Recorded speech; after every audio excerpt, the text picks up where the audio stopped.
Today on Meanbrews, I'm covering Baltic Porter. Baltic Porter became famous in the Baltic states in Europe as a response to the English Porter. However, it's brewed a little bit differently as they used lager yeast as they were brewing lagers at the time in Europe. It's very smooth, very dark, and delicious beer, one of my favorite styles. I want to give special thanks to the people below here on providing their recipes. There weren't a lot of recipes on the web, so I went and searched for some winners, and these folks below gave me their recipes. Thank you very much. Let's get right on to the data. I found 34 Baltic Porter recipes. We had 3 best of shows, 22 gold, 7 silver, and 2 bronze. The BJCP style is 9C, strong European beer. Baltic Porter often has the malt flavors reminiscent of an English Porter and the restrained roast of a Schwarzbier, but with a higher OG and alcohol content than either of them. Very complex with multi-layered malt and dark fruit flavors. When I look at the stability over time, it's mildly evolving. However, there is a very, very broad definition between the recipes of what makes up this beer. Really falls into 2 factions, and I'll share that with you as I go through the slides. Original gravity, the average was 1.086, again on the high side of the BJCP range. IBUs was on the very high side of the BJCP range with an average of 37. However, we are seeing a decline in IBUs over time. For the color, the average was above the BJCP range at 31. I don't think people can really tell the difference once it gets beyond a certain color. For the malt percentages, 86.9% or 87% base malt. We had one recipe that used smoked malt, so 0.01%.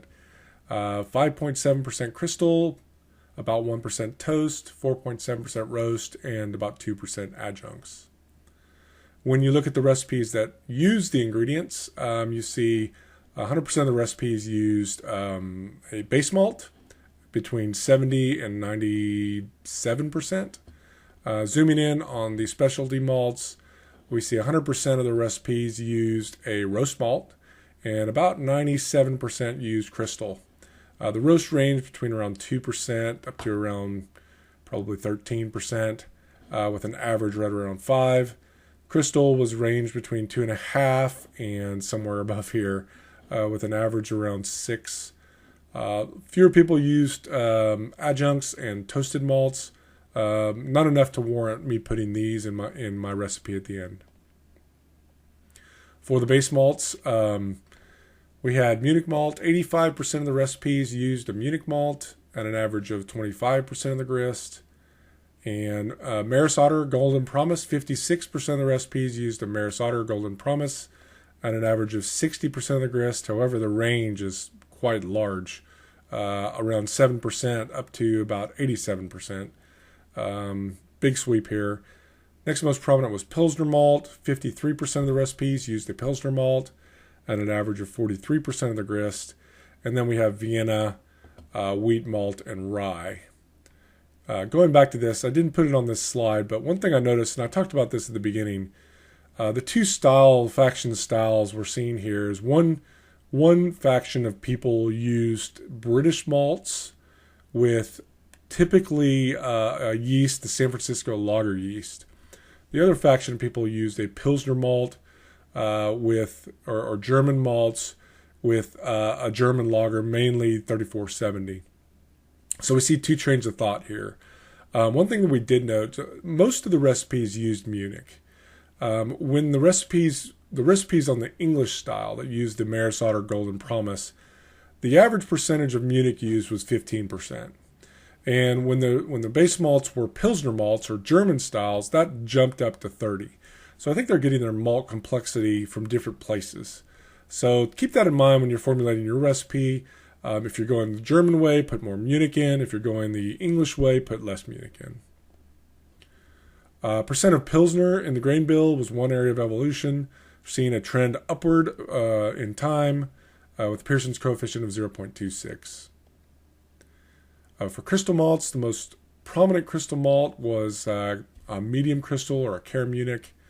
59% of the recipes use that, with an average of 3.2% of the grist. Next most prominent was Special B or a Care Aroma. 35% of the recipes use that at an average of 3.3% of the grist. Some others that we're seeing, Crystal 90 was just under 30%. Light Crystal, big range here, probably about 17%. And then Golden Naked Oats and Care Pills rounded that out with very small proportions of the recipes using those malts.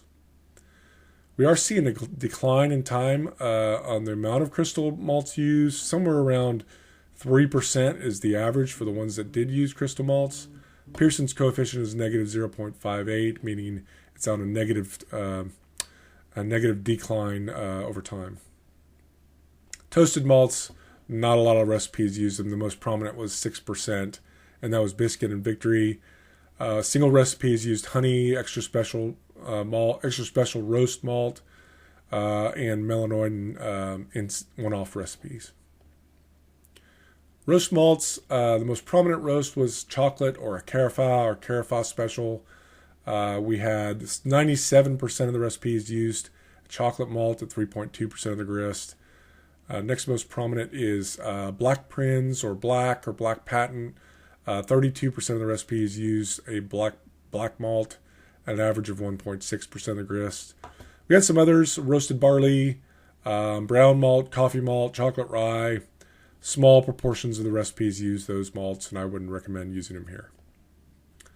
We are seeing an increase in time on the roasted malts with the Pearson's coefficient of 0.5, somewhere around the 5% range for roast, 5% of your grist for roast.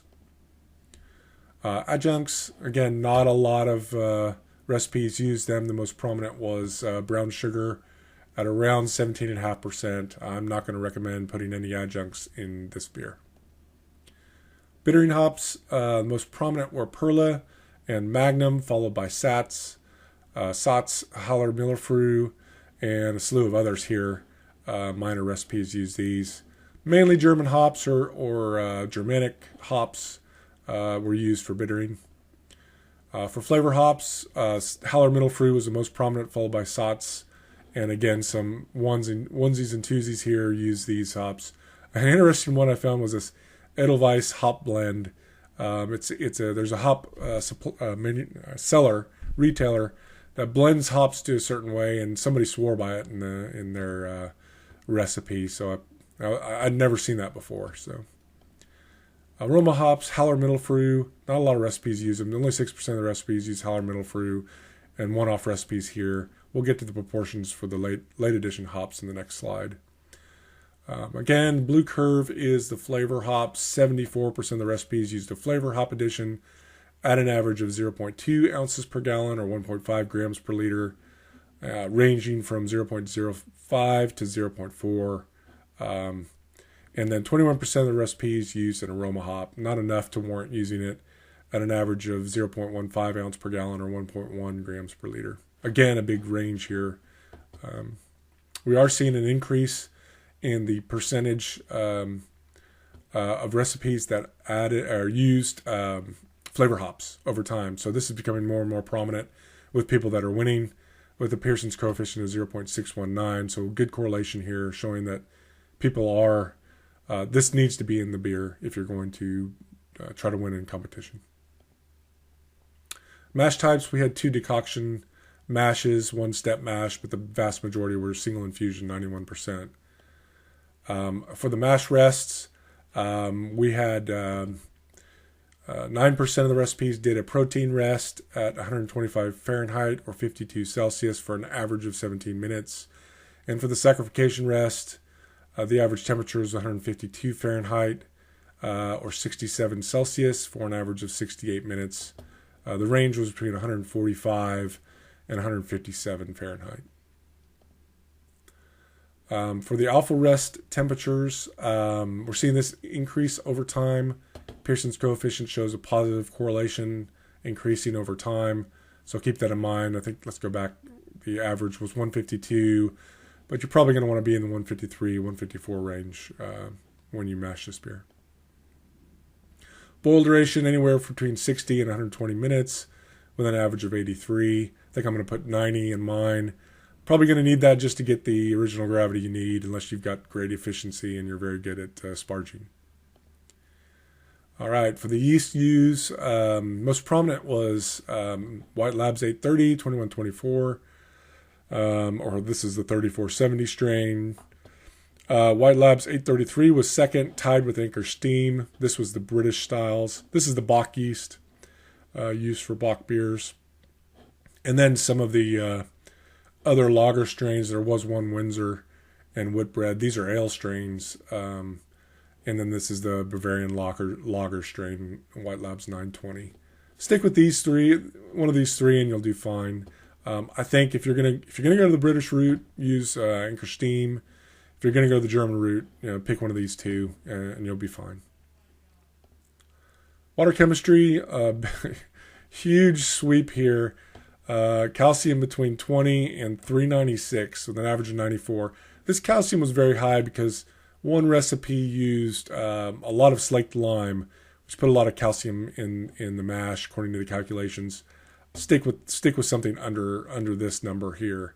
I think this is pulling this average over further than it should be. Probably should be in the 60s for calcium.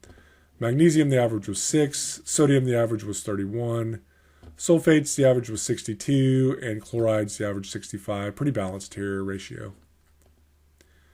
Fermentation temperatures. When you look at all the yeast, it swung between 50 and 68. There's different trains of thoughts here. You're seeing a big sweep on this fermentation temperatures. The style should have some esters. So if you ferment cool, you're not going to get those esters. So some people are fermenting in the mid 60s, and I'm going to recommend fermenting somewhere in the low to mid 60s.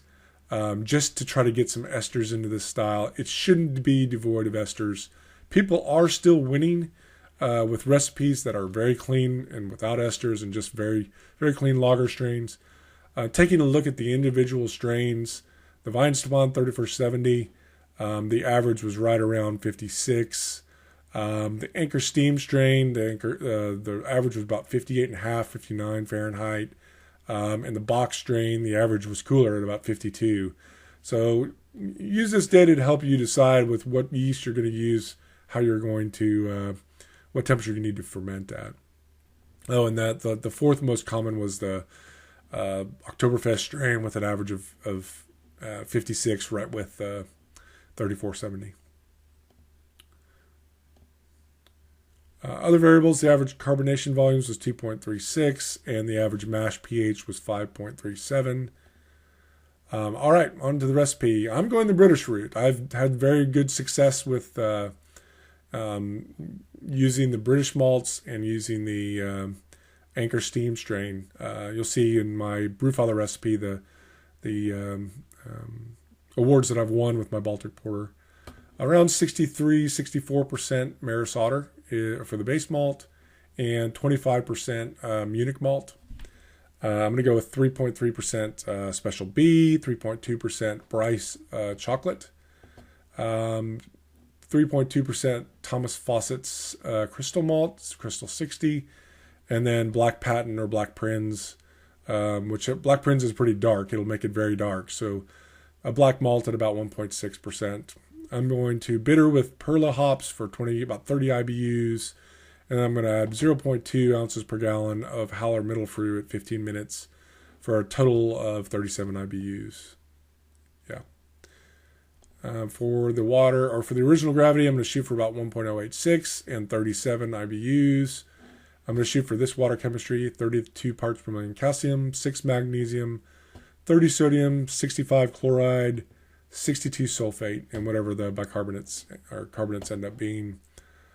Shoot for about 5.4 mash pH. I'm going to do an infusion mash at 153 Fahrenheit or 67 Celsius for 60 minutes. I'm going to boil this wort after I sparge for 90 minutes or however long it takes to get your original gravity that you're shooting for. I'm going to chill to 58 Fahrenheit or 14 Celsius. And I'm going to pitch very large. So fourth of a liter per gallon. What does that put? About a 2 liter starter for this batch. I'm going to ferment at 58, the same temperature I pitched at, and rise to 60 degrees Fahrenheit or 16 Celsius when I'm at the anticipated final gravity, and I'm going to hold for 7 days. You can do a warmer diacetyl rest. I don't know why I picked 60. You can go into the mid-60s here, and you can actually start it earlier if you're looking to get some of those esters. Feel free to play with this. This is it's shown to be not critical to winning. So do this to your taste, I would say. Ferment warmer if you want more fruity esters, but you are going to get some of those dark fruit flavors from some of your crystal malts. I'm going to crash and transfer to keg or bottle condition to 2.4 volumes of CO2. And that's it for today. And for the next poll, for the next style, I'm going to post it on my Facebook, Meanbrews Facebook page. Search for me on Facebook under Meanbrews. I'll put a poll up asking what style to cover next. And we'll choose, I think, probably by this weekend, probably Sunday is when I'll close the poll. So looking forward to seeing what you guys want to see. Until next time, happy brewing. Bye-bye.